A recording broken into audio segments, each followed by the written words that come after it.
Selamat selamat pagi, siang, sore, malam semuanya. Pada kesempatan kali ini, kelompok kami atau kelompok tiga ingin membawakan materi dan juga menjelaskan mengenai tantangan perekonomian Indonesia di era digital dan integrasi ekonomi global. Jadi, tugas kali ini untuk memenuhi mata kuliah perekonomian Indonesia untuk nilai tugas besar kedua.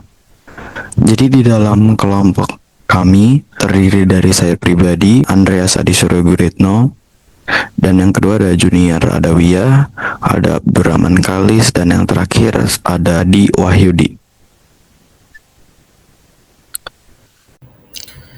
Baik, di sini saya akan menjelaskan peran ekonomi digital terhadap UMKM. Itu ada beberapa peran. Yang pertama itu ada memperluas akses pasar, yang dimana ekonomi digital memungkinkan UMKM itu sendiri menjangkau pasar yang lebih luas melalui platform e-commerce seperti Tokopedia, Shopee, Bukalapak, sampai platform e-commerce luar yaitu Amazon gitu.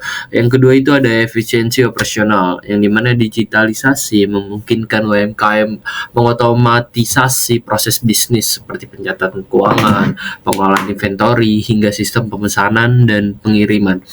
Yang ketiga itu ada promosi dan branding yang lebih efektif. Artinya media sosial dan digital marketing memungkinkan UMKM mempromosikan produk dengan biaya terjangkau dan target pasar yang lebih spesifik gitu. Tantangan ketenaga kerjaan di tengah maraknya AI, era digital membuka gerbang peluang emas bagi perekonomian Indonesia. Sektor e-commerce telah tumbuh eksplosif, memungkinkan UMKM menjangkau pasar yang lebih luas. Ekonomi digital memberikan fleksibilitas kerja dan peluang pendapatan baru bagi jutaan orang. Inovasi digital telah meningkatkan efisiensi di berbagai sektor, dari keuangan hingga logistik. Namun di balik peluang ini ada tantangan besar. Nah, di sini ada tantangan ketenaga kerjaan. Jadi yang pertama ada otomatisasi pekerjaan rutin. Jadi AI itu menggantikan pekerjaan di sektor manufaktur, administrasi, dan layanan pelanggan dasar. Terus yang kedua ada perubahan kebutuhan keterampilan, meningkatnya permintaan terhadap keterampilan kognitif tinggi, analisis data, pemecahan masalah, dan berpikir kritis. Terus ada keterampilan human centric, yaitu komunikasi, kolaborasi, dan kreativitas, serta empati. Dan yang ketiga ada penciptaan pekerjaan baru, peluang kerja di bidang pengembangan dan pemeliharaan AI, etika dan regulasi AI. Yang keempat ada kesenjangan keterampilan atau skill gap. Jadi itu kayak banyak pekerja belum siap dengan perubahan keterampilan yang dibutuhkan. Terus yang kedua ada risiko meningkatnya pengangguran struktural. Dan yang terakhir ada isu etika dan sosial. Jadi itu masalah yang terjadi seperti bias algoritma, perlindungan privasi data, dan ketidaksetaraan akses terhadap teknologi.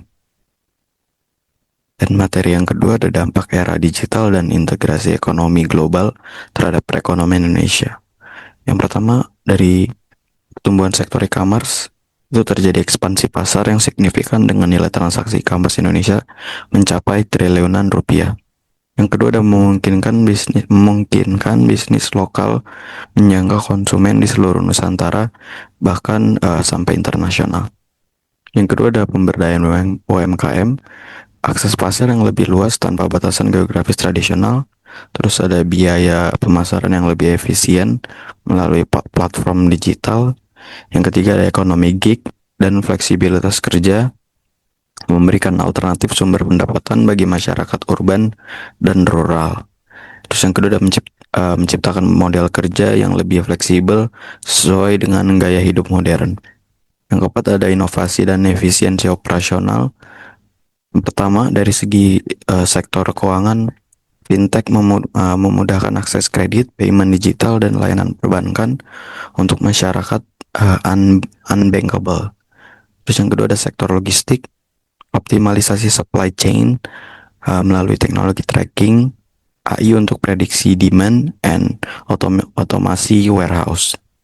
Terus yang ketiga ada sektor pemerintahan, digitalisasi layanan publik, meningkatkan transparansi dan mengurangi birokrasi.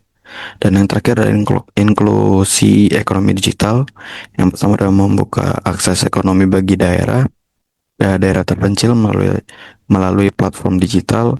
Dan yang terakhir adalah memungkinkan partisipasi ekonomi yang lebih luas dari berbagai lapisan masyarakat. Dan ini strategi dalam menghadapi tantangan ketenaga kerjaan. Yang pertama ada revitalisasi pendidikan dan pelatihan vokasi, penguatan ekosistem digital, pengembangan regulasi yang adaptif, kolaborasi multi stakeholder. Jadi untuk revitalisasi pendidikan dan pelatihan vokasi, strateginya adalah menyesuaikan kurikulum dengan kebutuhan industri 4.0 dan AI, meningkatkan kerjasama antara institusi pendidikan dan dunia usaha, mendorong program reskilling dan upskilling nasional. Terus untuk yang strategi yang kedua, penguatan ekosistem digital, ada meningkatkan infrastruktur TIK di seluruh wilayah, mendukung pertumbuhan startup digital, dan memberikan insentif untuk adopsi teknologi oleh pelaku usaha. Yang ketiga ada pengembangan regulasi yang adaptif, di mana strateginya membuat kebijakan yang seimbang antara inovasi dan perlindungan tenaga kerja. Yang kedua ada menyusun kerangka hukum yang mendukung perkembangan AI. Dan yang terakhir menyiapkan jaring pengaman sosial seperti UBI dan bantuan tunai. Dan yang terakhir ada kolaborasi multi stakeholder, itu melibatkan pemerintah, swasta, akademisi, dan masyarakat sipil. Dan yang terakhir merancang solusi bersama secara holistik dan berkelanjutan. Oke, yang selanjutnya ada ketergantungan terhadap impor teknologi. Indonesia masih sangat bergantung pada negara lain dalam memenuhi kebutuhan teknologi tinggi seperti mesin industri otomatis, alat kesehatan canggih, perangkat lunak, hingga teknologi digital seperti kecerdasan buatan atau AI. Terus ketergantungan ini muncul karena kemampuan kita untuk mengembangkan dan memproduksi teknologi sendiri masih terbatas. Jadi kita belum memiliki ekosistem yang kuat untuk riset, pengembangan, dan produksi teknologi tinggi. Perusahaan lebih memilih membeli teknologi dari luar karena dianggap lebih cepat dan efisien dibandingkan membangun dari awal di dalam negeri, dan akibatnya industri kita masih menjadi sangat tergantung dan tidak mandiri. Kemudian ada dampak ketergantungannya. Yang pertama, beban ekonomi yang tinggi. Jadi impor teknologi canggih memakan biaya yang cukup besar. Nah, ini menyebabkan neraca perdagangan kita, khususnya di sektor teknologi ini, terus mengalami defisit. Yang kedua, industri tidak mandiri. Jadi banyak sektor industri, termasuk manufaktur dan kesehatan, sangat bergantung pada teknologi luar. Jika pasokan terganggu, maka produksi dalam negeri juga ikut terganggu. Yang ketiga, minim transfer teknologi. Jadi karena hanya di negara kita ini hanya membeli teknologi dari negara lain, itu menjadikan tenaga kerja lokal jarang dilibatkan dalam proses pengembangan atau penguasaan teknologi tersebut. Nah, ini membuat kita sulit belajar dan berkembang. Lalu ada inovasi terhambat. Karena ketergantungan membuat kita hanya menjadi konsumen teknologi, bukan menciptakan, jadi juga membuat kita sulit belajar dan berkembang terhadap inovasi-inovasi yang baru. Di sini saya akan menjelaskan tantangan menjaga kedaulatan ekonomi dalam perdagangan bebas. Yang pertama itu ada ketimpangan daya saing produk lokal, yaitu di mana salah satu tantangan utama adalah produk lokal, terutama dari sektor UMKM, sulit bersaing dengan barang impor yang masuk secara masif. Tanpa perlindungan yang memadai, banyak produk dalam negeri kehilangan pasar di negerinya sendiri. Hal ini memperlemah kemandirian ekonomi dan memperbesar ketergantungan terhadap produk asing. Yang kedua ada dominasi platform asing. Kedaulatan digital dan ekonomi menjadi kabur ketika sebagian besar platform perdagangan, transportasi, hingga keuangan digital dikuasai oleh perusahaan asing. Mereka mengendalikan alur data, transaksi, hingga preferensi konsumen, yang secara tidak langsung mempengaruhi arah pertumbuhan ekonomi nasional. Yang ketiga ada kesepakatan perdagangan yang mengikat. Di Indonesia terikat dalam berbagai perjanjian perdagangan internasional seperti WTO, ASEAN Free Trade Area atau AFTA, dan Regional Comprehensive Economic Partnership atau RCEP. Di satu sisi ini membuka peluang ekspor, namun di sisi lain juga membatasi ruang gerak pemerintah untuk menerapkan kebijakan proteksi atau subsidi demi melindungi industri strategis dalam negeri. Lalu yang keempat ada pengaruh korporasi global terhadap kebijakan ekonomi. Korporasi multinasional seringkali memiliki kekuatan ekonomi dan politik yang besar, bahkan lebih kuat dari beberapa negara berkembang. Tekanan dari korporasi global, terutama dalam sektor tambang, energi, dan teknologi, bisa mempengaruhi kebijakan fiskal dan regulasi dalam negeri, sehingga merugikan kepentingan nasional jangka panjang. Lalu selanjutnya nomor 5 yaitu tantangan kedaulatan data ekonomi. Di era digital, data menjadi aset strategis. Sayangnya, sebagian besar data konsumen Indonesia dikelola dan disimpan di luar negeri.